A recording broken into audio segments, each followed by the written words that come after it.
चिराग पासवान 2 दिन से चुप्पी साधे हुए थे और अचानक वो कहते हैं कि देखिए नीतीश कुमार महिलाओं का अपमान करते हैं, दलितों का अपमान करते हैं और उनके साथ रहने वाले लोग मौन होकर इसका समर्थन करते हैं। अब साथ कौन है?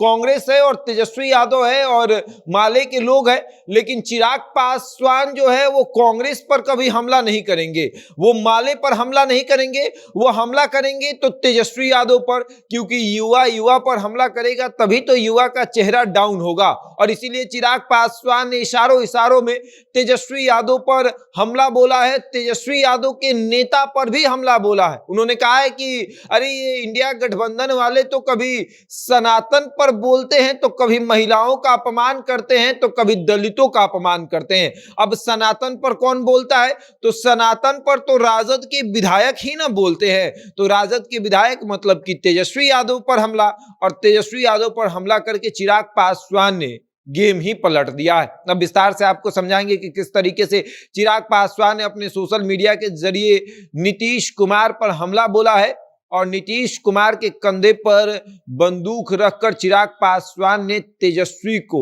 निशाना बनाया है। लेकिन उसके पहले नमस्कार, मेरा नाम शशांक पांडे है। आप जनता जंक्शन पर मुझे देख रहे हैं, कैमरे के पीछे विशाल खड़े हैं। और अब आते हैं कि चिराग पासवान 2 दिन से चुप्पी साधे सब कुछ सुन रहे थे।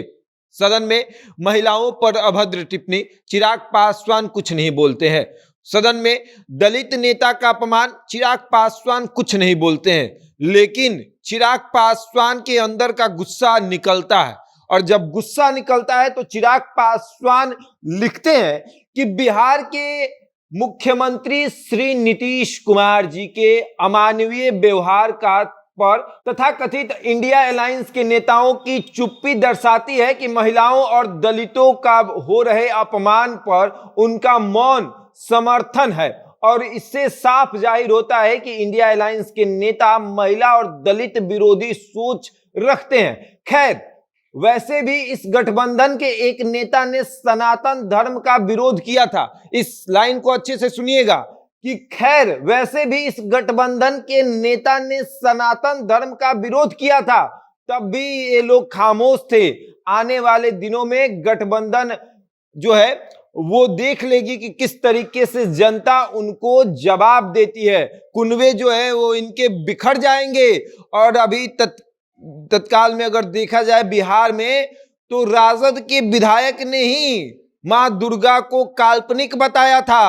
और उसके अगर पीछे आप जाते हैं तो राजद के मंत्री ने ही रामचरितमानस पर सवाल खड़े किए थे। उस पर भी चिराग पासवान ने बोला था। चिराग पासवान ने बोला था कि अगर आपको रामचरितमानस से दिक्कत है तो पढ़ना छोड़ दीजिए, आप रामचरितमानस पर इस तरीके से नहीं बोल सकते हैं। और अब चिराग पासवान अपने सोशल मीडिया के जरिए नीतीश कुमार पर हमला बोल रहे हैं।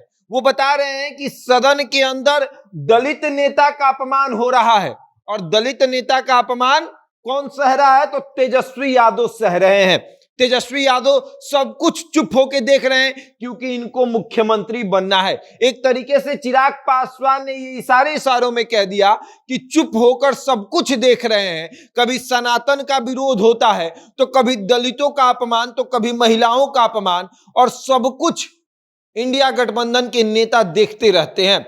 उसके बाद चिराग पासवान कहते हैं कि खैर इसी गठबंधन के नेता ने सनातन धर्म का विरोध किया था। और सनातन धर्म का विरोध किसने किया था? तो तेजस्वी यादव के विधायक ने, तेजस्वी यादव के मंत्री ने, तेजस्वी यादव के विधायक ने कहा था कि मां दुर्गा काल्पनिक है। और उसके बाद तेजस्वी यादव के मंत्री ने कहा था कि रामचरितमानस जो है वह आपसी भेदभाव पैदा करता है। और ना जाने कितने बातें रामचरितमानस पर उन्होंने कह डाली थी, और तब सनातन धर्म का भी अपमान हुआ था। और वही सब जिक्र जो है वो अपने पोस्ट के जरिए चिराग पासवान कर रहे हैं। वो बता रहे हैं कि किस तरीके से सनातन का अपमान, दलितों का अपमान, महिलाओं का अपमान, बीते दिनों जिस तरीके से नीतीश कुमार ने सदन के अंदर महिला पर अभद्र टिप्पणी की, महिलाओं पर, और उसके बाद फिर जीतन राम मांझी को उन्होंने बुरी तरीके से धो दिया सदन के अंदर। बैठ जाओ, हमने तुमको बनाया। एक तरीके से दलित का उन्होंने अपमान कर दिया। और अब चिराग पासवान यही बात सबको याद दिला रहे हैं कि देख लीजिए, ये जो सरकार है वो दलित विरोधी है, वो महिला विरोधी सरकार है।